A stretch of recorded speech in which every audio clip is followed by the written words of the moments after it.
de la homeostasis, también formaba parte del proceso y la conformación musculoesquelética, ¿no?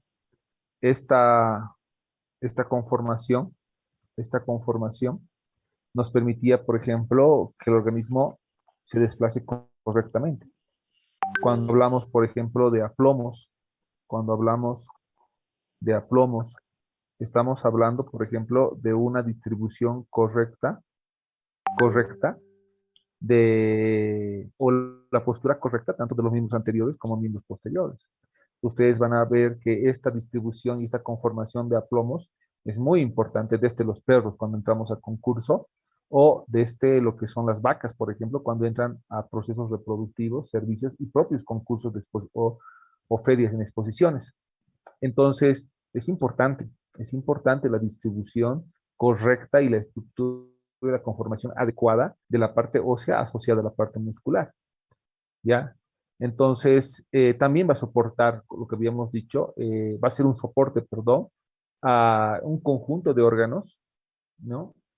Y que al mismo tiempo van a servir como elementos de protección, ¿ya?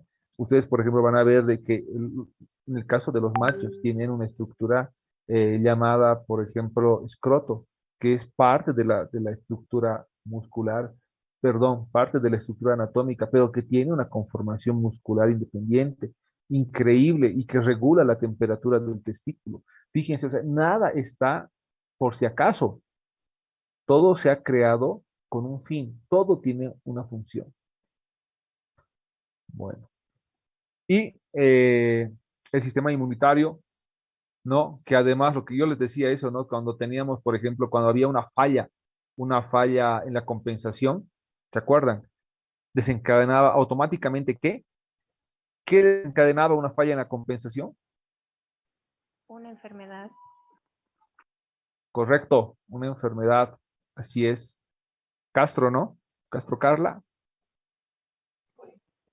Carranza. Ah, perdón, no la había visto. Samara Carranza. Gracias. Entonces, correcto, tal y cual, una falla en la compensación desencadenaba un proceso conocido como enfermedad. Y este proceso de enfermedad, generalmente en la mayoría de los casos, no les digo en todos, pero en la mayoría de los casos, se deben a elementos con una caída del sistema inmunitario. ¿Por qué? Porque el sistema inmunitario es vital, es muy importante, ya que proporciona las defensas primarias del organismo contra acción de agentes externos. Estos agentes externos son conocidos con el nombre de patógenos. ¿Por qué? Porque provocan, porque producen una enfermedad, ¿ya? Y lo que hace el sistema inmunitario es eliminarlo, es disminuirlo, es reducirlo, ¿ya? Y obviamente además, no solamente van a permitir o van a evitar, perdón, que este conjunto de elementos patógenos puedan ser eliminados del organismo, sino que también puedan ser las propias células enfermas, las propias células muertas, ¿no? Puedan ser destruidas.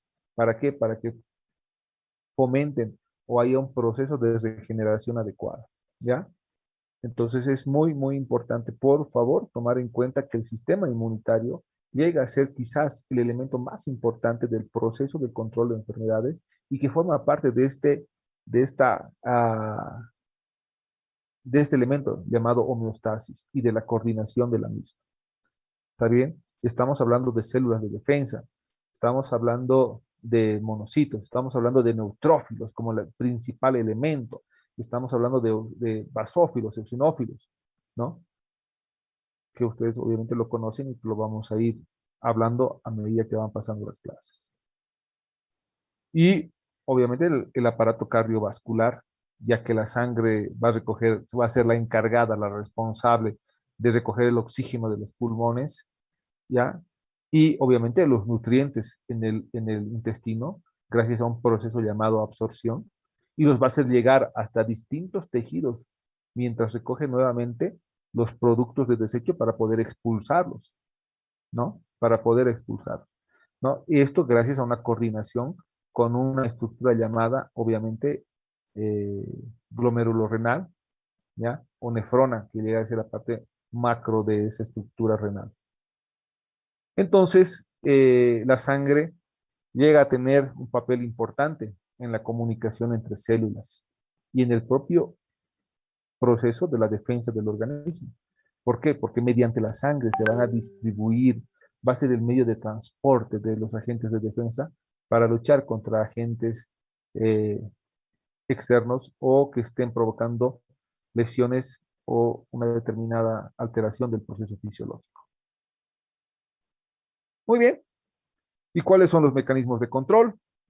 Después de que hemos hablado y hemos mencionado de que cada porción del organismo con aparatos y sistemas forman parte de este proceso de la homeostasis, ¿cuáles son los mecanismos de control?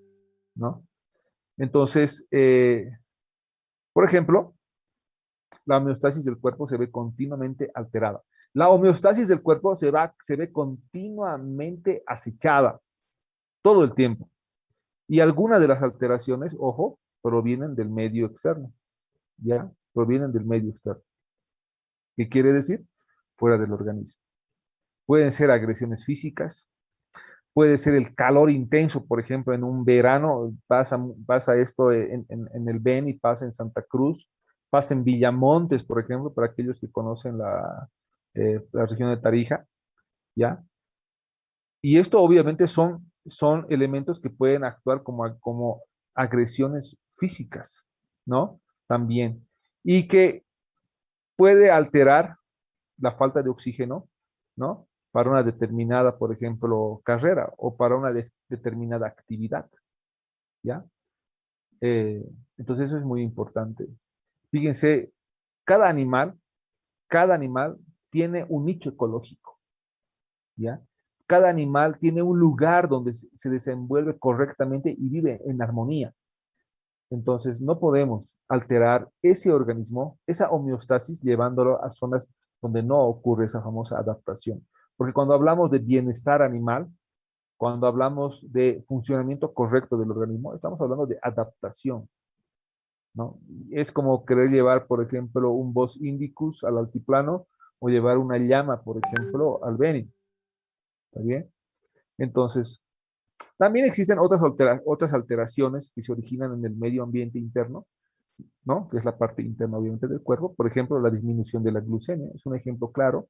La caída de los niveles de azúcar, por ejemplo, que puede ocurrir, es típico en los humanos, que puede ocurrir en los animales. El gato, porque es la especie más sensible, y que se ha visto casos de diabetes en gatos, y que obviamente son elementos que hay que tomarlos en cuenta.